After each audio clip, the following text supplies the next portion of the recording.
Khanna from California.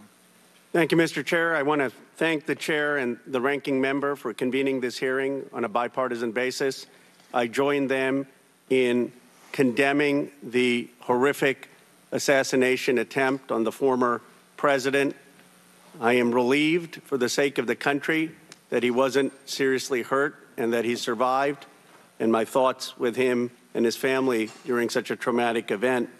I also want to express condolences to Corey Comprator's family and recognize his heroism in saving his daughter's lives, and to the victims of that awful event. Now, Director Cheatle, would you agree that this is the most serious security lapse since President Reagan was shot in 1981 of the Secret Service? Yes, sir, I would. And, do you know what Stuart Knight did when he was in charge at the time of the Secret Service? Do you know what he did afterwards?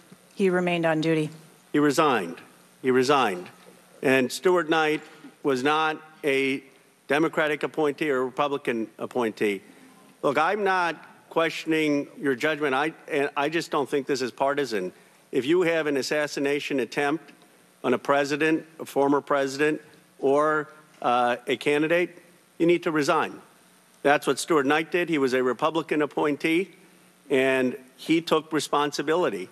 And I think you need to reflect. This is not a question of you. It's a question of the American people. You cannot go leading a Secret Service agency when there is an assassination attempt on a presidential candidate.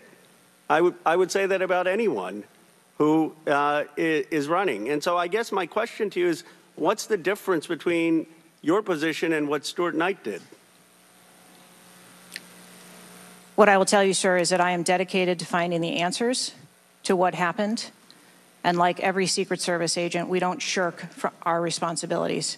I will remain on and be responsible to the agency, to this committee, to the former president, and to the American public. But is there a reason you wouldn't just do what Stuart Knight did after the Reagan assassination attempt?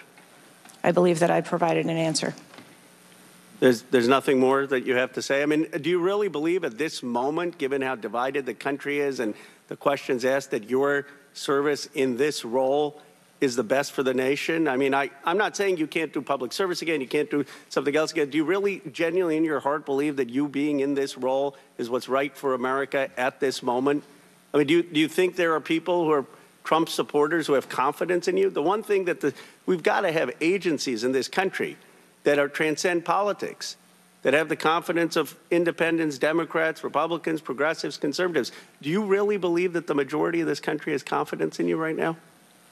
I believe that the country deserves answers, and I am committed to finding those answers and providing those answers. Well, look, I believe, Director Cheatle, that you should resign. I think there are colleagues on both sides of the aisle who believe that, and I hope you'll consider it. I yield back.